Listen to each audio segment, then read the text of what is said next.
नमस्कार दोस्तों।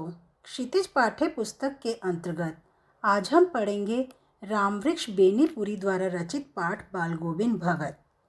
आधुनिक युग के निबंधकारों में श्री रामवृक्ष बेनीपुरी जी का महत्वपूर्ण स्थान है। इनका जन्म बिहार के मुजफ्फरपुर जिले के बेनीपुर गांव में सन 1899 में हुआ था। बचपन में ही माता पिता का निधन होने के कारण इनका जीवन अत्यंत अभावों और कठिनाइयों में बीता। इनकी प्रारंभिक शिक्षा गांव में हुई। मैट्रिक की परीक्षा पूर्ण होने से पहले ही वे गांधी जी के असहयोग आंदोलन से जुड़ गए। वे छोटी आयु में ही अखबारों में लिखने लगे थे। उन्होंने तरुण भारत, किसान मित्र आदि पत्रिकाओं का संपादन भी किया। उन्होंने नाटक, उपन्यास, कहानी, रेखाचित्र, संस्मरण आदि भी लिखे। रामवृक्ष बेनीपुरी जी का देहांत 1968 में हुआ था। इनकी समस्त रचनाएं बेनीपुरी ग्रंथावली में संग्रहित हैं। यह पाठ रेखाचित्र शैली में रचित है। बाल गोविंद भगत रेखाचित्र के माध्यम से लेखक ने एक ऐसे विलक्षण चरित्र का उद्घाटन किया है जो मनुष्यता, लोक संस्कृति और सामूहिक चेतना का प्रतीक है। वेशभूषा या बाह्य अनुष्ठानों से कोई सन्यासी नहीं होता। सन्यास का आधार जीवन के मानवीय सरोकार होते हैं। बाल गोविंद भगत इसी आधार पर लेखक को सन्यासी लगते हैं। यह पाठ सामाजिक रूढ़ियों पर भी प्रहार करता है। सामाजिक कुरीतियों का खंडन करते हुए निरंतर कर्म करते रहने का संदेश देता है। कुपरंपराओं को छोड़कर अच्छी और प्रेरणादायी परंपराओं का पालन करने का संदेश देता है।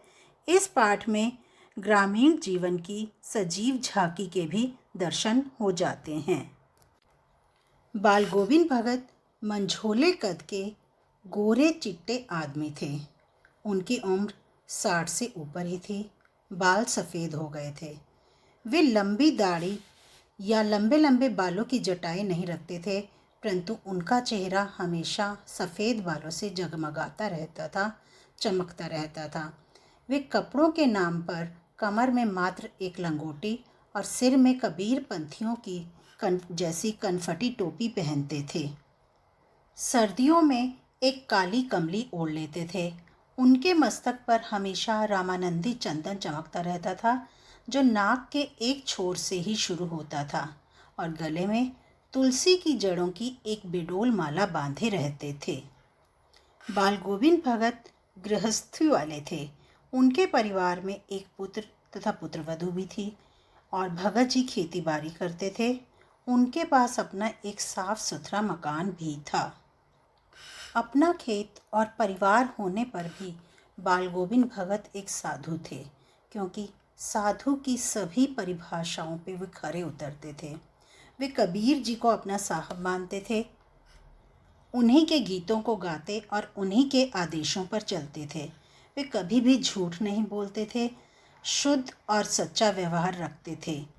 किसी से झगड़ा नहीं करते थे, पर दो टूक बात करने में संकोच भी नहीं करते थे।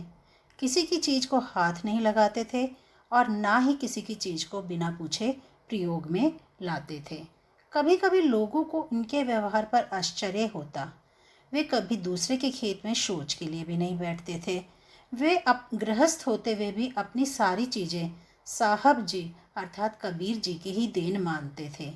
उनके खेत में जो कुछ भी पैदा होता था उसे सिर पर रखकर घर से दूर कबीर पंथी मठ में ले जाते और प्रसाद के रूप में जो भी कुछ उन्हें मिलता उसे अपने घर लाकर उसी से अपना गुजारा करते थे।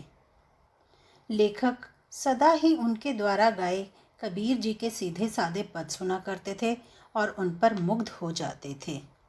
आषाढ़ के सुहावने मौसम में गांव के सभी लोग खेतों में काम करने आ जाते। कुछ लोग खेतों में हल चलाते तो कुछ लोग धान को रोपनी करते होते थे। धान के पानी भरे खेतों में बच्चे उछल रहे होते और औरतें अपना जलपान लेकर मेड़ पर बैठ जाती। आसमान में बादल घिर आते, कहीं भी धूप दिखाई नहीं देती, ठंडी हवा चल रही होती थी। ऐसे ही समय में बाल गोविंद भगत का संगीत आपके कानों में पड़ने लगता है। बाल गोविंद भगत का पूरा शरीर कीचड़ में लिथड़ा हुआ है और वो अपने खेत में रोपनी कर रहे हैं। ऐसा करते हुए वे गीत भी गाते जाते और उनका गीत जादू की तरह प्रभाव डालता।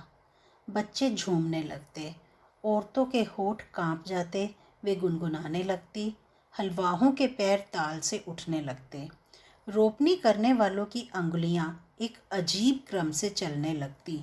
उनके संगीत का जादू सबको ही प्रभावित करता था। भादों की अंधेरी रात में झिल्ली की झंकार और मेंढकों की टर टर ध्वनि चारों तरफ सुनाई देती थी, लेकिन वह आवाज़ भी बाल गोविंद भगत के संगीत को अपने शोर में डुबो नहीं सकती थी। वे अपनी खंजड़ी बजाते और गाते, जिसका भाव होता था, पिया तो गोद में ही है, किंतु नायिका समझती है कि वह अकेली है। चमक उठती है, चीहूक उठती है। बादलों वाले भादों की आधी रात में उनका यह गाना अचानक चमक उत्पन्न करने वाली बिजली की तरह सबको चौंका देता। सारा संसार शांत वातावरण में सोया हुआ है। भगत जी का संगीत जाग रहा है और दूसरों को जगा रहा है। त्रिगठरी में लागा चोर मुसाफिर जाग जरा। कार्तिक का महीना शुरू होते ही बाल गोविंद भगत जी की प्रभातियाँ शुरू हो जाती, जो फागुन तक चलती। वो सुबह सुबह उठकर गांव से 2 मील दूर नदी पर स्नान करने के लिए जाते, वहाँ से नहा धोकर लौटते और गांव के बाहर बने तालाब के किनारे बैठ जाया करते थे। वहाँ वे अपनी खंजड़ी बजाते हुए गाना गाने लगते। लेखक कहते हैं कि वे बहुत देर तक सोने वाले हैं, परंतु एक बार सर्दी की सुबह में भगत जी का संगीत लेखक को अपनी ओर आकर्षित करता हुआ तालाब तक ले गया। उन्होंने देखा कि आसमान में तारे टिमटिमा रहे हैं। पूर्व दिशा में प्रातःकाल की लालिमा को शुक्र तारा और बढ़ा रहा था। खेत, बगीचा, घर, सारी जगह धुंध छाई हुई थी। सारा वातावरण अजीब रहस्य से ढका हुआ लगता था। भगत जी कुश की चटाई पर पूर्व की ओर मुंह करके काली कमली ओढ़े अपनी खंजड़ी पर अंगुलियां चला रहे थे। गाते गाते इतने मस्त हो जाते कि ऐसा लगता मानो अभी उत्तेजित होकर खड़े हो जाएंगे। कमली बार बार सिर से नीचे सरक जाती। लेखक ठंड के कारण कांप रहे थे, लेकिन भगत जी के माथे पर उस समय भी पसीने की बूंदें चमक रही थी। गर्मियों में उनके संगीत के जादू से उमस भरी शाम भी शीतल हो जाती। वे अपने घर के आंगन में गांव के प्रेमियों के साथ बैठ जाते। खंजड़ियों और करतालों की भरमार हो जाती। बाल गोविंद भगत एक पद गाते और पीछे बैठे हुए लोग उसे दोहराते थे। धीरे धीरे बाल गोविंद भगत का स्वर ऊंचा होने लगता। उसी ताल के साथ, स्वर के साथ श्रोताओं के मन भी ऊपर उठने लगते। धीरे धीरे उनका अपने ऊपर से नियंत्रण खत्म हो जाता था और एक समय ऐसा आता था कि बाल गोविंद भगत खंजड़ी लिए नाच रहे हैं और उसके साथ ही सभी लोग भी वहाँ खड़े होकर नाचने लग जाते थे। जिस दिन बाल गोविंद भगत के बेटे की मृत्यु हुई, उस दिन बाल गोविंद भगत की संगीत साधना का चरम उत्कर्ष देखा गया। वह उनका इकलौता बेटा था, कुछ सुस्त और कमज़ोर सा भी था, लेकिन यही कारण था कि भगत जी उसे बहुत ज़्यादा प्यार करते थे, क्योंकि उनके अनुसार जो लोग कमज़ोर होते हैं उन्हें प्यार की ज़्यादा ज़रूरत होती है। बड़े शौक़ से उसकी शादी करवाई थी और उनकी पुत्रवधू बहुत ही सौभाग्यशाली और सुशील थी, अच्छे विचारों वाली थी। घर में आने के बाद उसने घर की सारी जिम्मेदारी अपने ऊपर ले ली और भगत जी को घर गृहस्थी के कामों से आज़ाद कर दिया। जब लेखक को बाल गोविंद भगत के बेटे की मृत्यु का समाचार मिला तो वह उनके घर गए और वहाँ का दृश्य देखकर हैरान रह गए। उन्होंने बेटे को आंगन में एक चटाई पर लिटाया हुआ था और उसे एक सफ़ेद कपड़े से ढांक रखा था। उसके ऊपर कुछ फूल और तुलसी दल बिखराए हुए थे और उसके सिरहाने एक चिराग जला रखा था। तल्लीन होकर वे प्रभु वंदना के गाने गा रहे थे। बेटे की मौत भी उन्हें डामाडोल नहीं कर पाई थी। उनकी पतोहू रो रही थी, जिसे वहाँ उपस्थित सभी लोग चुप करवाने की कोशिश कर रहे थे, लेकिन बाल गोविंद भगत उसी पुराने स्वर में गाए जा रहे थे। हाँ, वे गाते गाते कभी कभी अपनी पतोहू के पास जाते और उसे रोने के बदले उत्सव मनाने को कहते थे। उनका विश्वास था कि यह मृत्यु एक उत्सव है। परमात्मा ने आत्मा को अपने पास बुला लिया है। यह मिलन एक उत्सव है और इसे उत्सव की तरह ही मनाना चाहिए। भगत जी ने अपने बेटे के क्रियाकर्म में किसी भी सामाजिक परंपरा का पालन नहीं किया।